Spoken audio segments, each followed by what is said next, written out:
If you've been doing all the right self-improvement things, but you're feeling more anxious, more stressed, more whatever, this video is for you. I was the same way. See, at the beginning, self-improvement can feel like you're making progress and it's exciting. But over a period of time, you can actually train your brain and your nervous system that it feels like there's something wrong with you when there isn't. You can feel like maybe you're not enough, you're not doing enough, you're not being enough because there's all these lists of things out there that you should be doing, that you need to be doing. And it's just not true.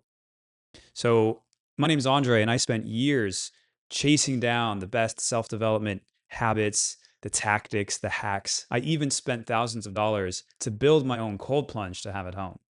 And what I realized is I just needed to focus on what actually worked and what I knew to be the best thing that I had practiced already over the years. And it was simple.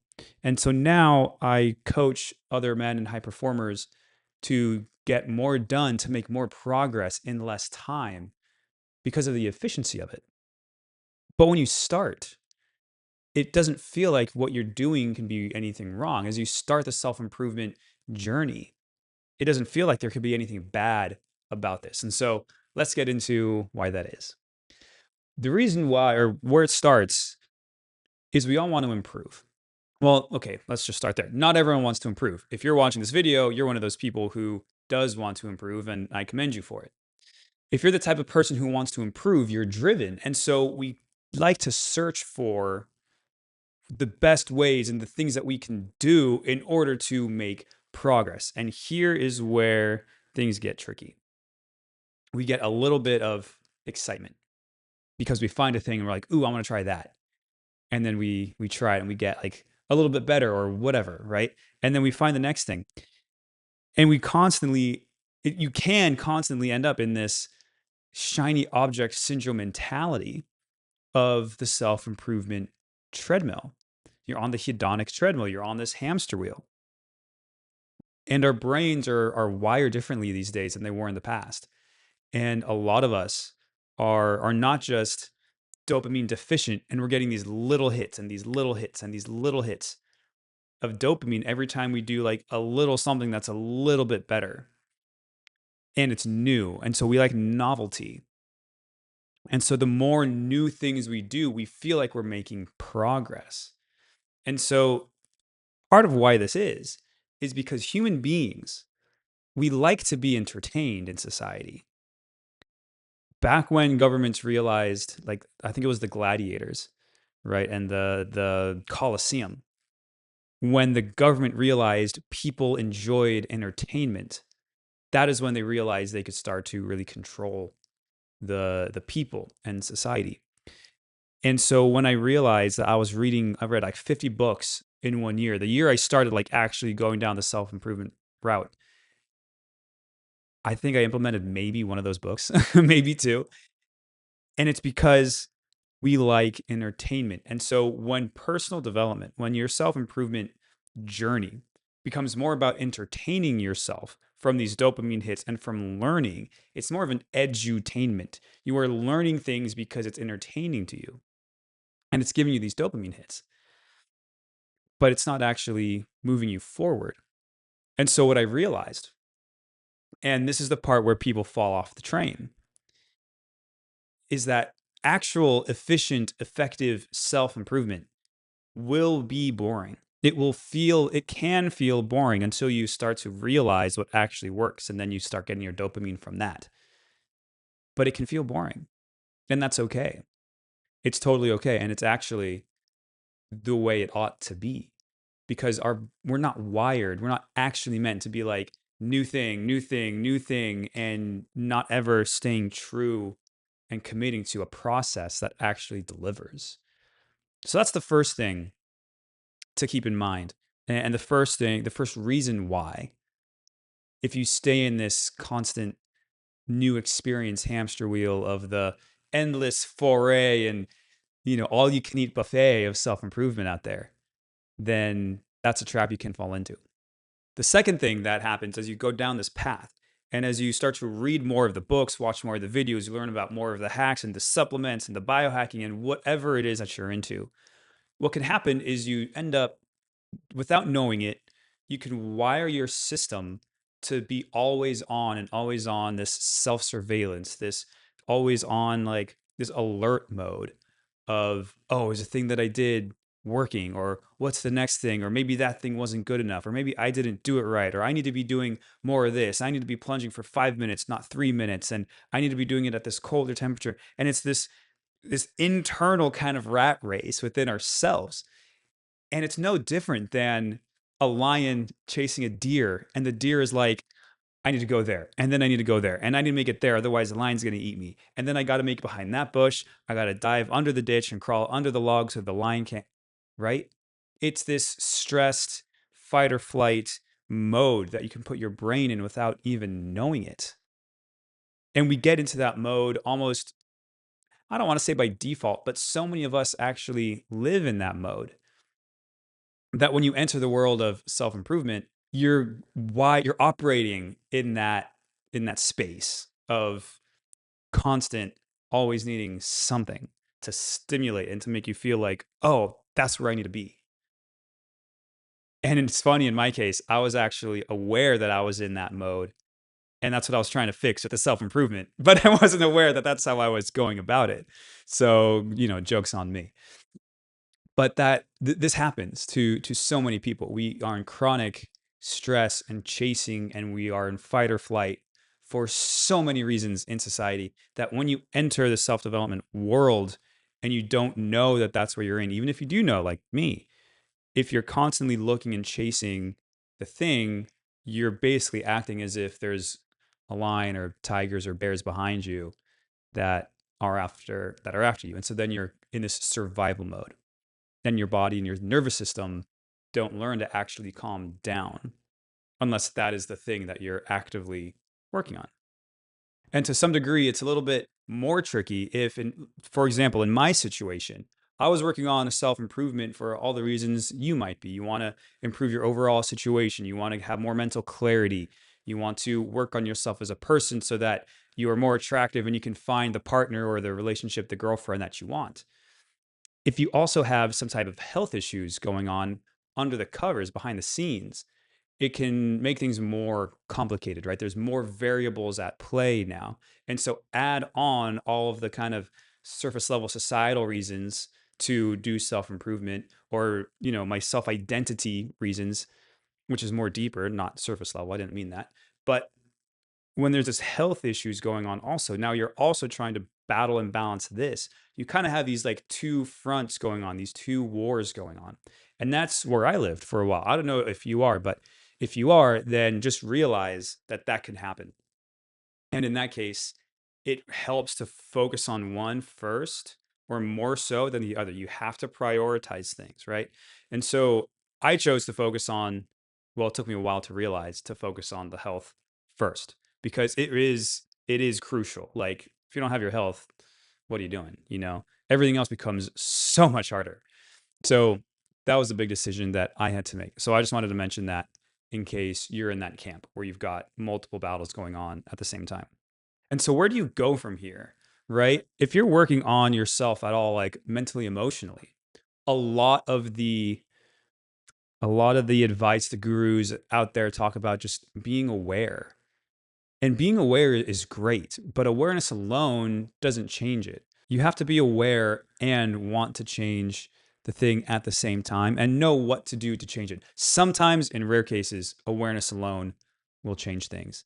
But if you are, like in my case, aware that you're in this kind of fight or flight mode or something, and you're actively working through the fight or flight or the self improvement to find the fix for that, right? Being aware of it isn't necessarily going to help you. So if you are aware that you are in this kind of dopamine addictive state of self improvement and self development, trying the tactics and all the hacks and all the shortcuts and all the things, being aware of it is one thing. You still have to change behavior. And that's what self improvement is about. A lot of times, it's about changing your behavior. So if you realize that you're going down this rabbit hole, you can self-improve your self-improvement and you can change your behavior around your self-improvement. And so what it comes down to, and this is what I realized, you want to keep things simple. And one way you keep things simple is you find something that is working, even if it's just a little bit, and you just keep doing that and you stick to that. And you do less modalities, you do less tactics, less hacks, less strategies, and you just pick one or two or three. So depending on what you find, depending on what you pick, the less you need, right? I'm lucky, I think. I'm very fortunate and thankful for younger me who ended up finding something that I think is almost as root level as you can get. And I've been coaching clients through that, and it's pretty powerful to see what they're going through. But you probably have something that you've already done. You've already started. Maybe it was journaling, maybe it was gratitude, right? Maybe it was the way you respond to friends or family. Maybe it was the amount of communication between you and friends or family, right? You probably already have something that you do that worked. Maybe it is the gym. Maybe it's sauna and cold plunging. Huge benefits there. Sauna and cold plunging. Oh my God, I'm never going to stop those. So keep it simple and don't feel like you have to try all of the things because you don't. You really just need a few things, a few deeper tools, a few more effective solutions, and you just stick to those. And here's the thing that I said earlier, self-improvement can feel boring because we're driven by novelty. We're driven by this edutainment. We're driven by these dopamine spikes. When you find something that works, let's say it's journaling. Let's say it's a specific journal prompt, or let's say it's like a journal with all like the pre-filled stuff. So you just write in your answers, right? It's going to feel boring because you know what's coming. And so here's the shift that needs to happen. You know what the tool is, which is great. And that's fine. And this is where we all get hung up. We keep looking for new tools, new tactics, new hacks, new whatever. When you find a tool that works, stick to the tool. And a good tool should help you come up with and experience new experiences, new changes, new releases, right? New shifts in your personal transformation, in your identity, new improvements. And so you want to change your thinking and your mindset around self-improvement from, I need a better tool, I need a better supplement, I need a better thing. If you find a good one, you stick with the one, right? And then what you should get excited about is, how can I apply this? What can I apply this to? What can I let go of with this tool? What can I release with this tool? What can I rewire with this tool? What deep aspects of myself can I finally let go of and rewire and just totally transform with this tool? How am I going to look in a year with this tool if I keep using it? How am I going to look in 5 years? What will my life look like if I apply this tool for a decade? Keep it simple, guys. You don't want to complicate things and try all of this and all of that, because that's how you're going to just fragment your energy and fragment your efforts.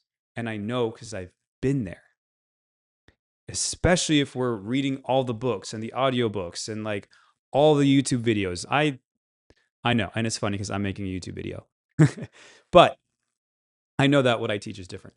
And so, I mean, everyone thinks they're different. So, hey, I'll get off that soapbox. But I guess what my point is, don't watch videos like this just for the sake of entertainment. Don't watch it and then not do anything, right? If you're going to consume content and media, then don't do so because you're just doom scrolling and you just think, I'll maybe absorb this subconsciously through my pillow and, I'll be better in 5 years. No. Do the thing. Do the work. Just do it, right? Make a note, write it down in your calendar, in your journal, whatever it is. All of the hacks and tips and tricks don't mean anything if you only do them once. And they definitely don't mean anything if you never do them. So make a note of all of the things you've been doing. Write a list. It can be 5 things, it can be 25 things. Write a list and then rank them. which ones actually worked for you? Which ones actually gave you a result? You know, what's funny in personal development, in business, in relationships, there's these patterns and they're all the same. And one pattern is we stop doing what's working. And it's funny. That's happened to me in my own life for sure. Something you like, you try something new or you start a certain way and it's working. And then we forget about what we did that worked. It's like we have this, and we do have this like cognitive neurological bias for things that don't work and for things that are negative and more, I was going to say sad, but that's not the right word. But we have this kind of cognitive bias to remember things that don't work. Actually, the part of our brain that is responsible for memorization and remembering things like that is the same part of the brain that's tied and connected to war.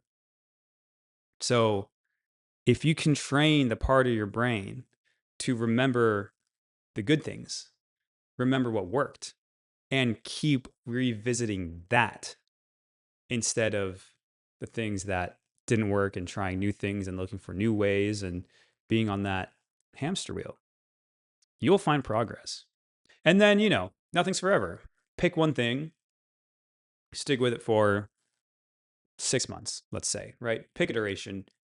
And then maybe after 6 months, you start to realize like, oh, there's this other modality I think might be better. Okay, I'm going to switch to that and give that a shot. And then I'm going to commit to that one for 6 months. That's what I've done. I've consciously made choices along the way to go from, okay, I've read all these books. I know I don't need to read any more books. I need to implement. And so then I got into whatever the next thing was. It's been a long time. I've tried a lot of things, but meditation was a big thing for me. And then I realized that, this meditation stuff's not working. So then I had to find my own way to meditate. And I sat on that for a long time because that's what worked for me. And then I had to switch to health problems or to solving health problems because that's what got me there. That's what got me to the next level. And so I committed to that. And then I got into energy work, and that stuff is fascinating. So, so cool. And then I realized, okay, this is great, but I need to do my own energy work on me because these other people aren't doing it for me. Like they're not doing the thing that's not effective, but I could be effective on myself. So yeah, I switched over time gradually. I got to do this and this and this. I mean, there was that too. Like I had all the supplements and the books and the videos, but that was earlier on. Nowadays, I keep it simple. So if there's anything you take away from this video, keep it simple, stick with the thing that works, write your list, pick the top one, maybe two, max 3 things, and do those and just stick to those.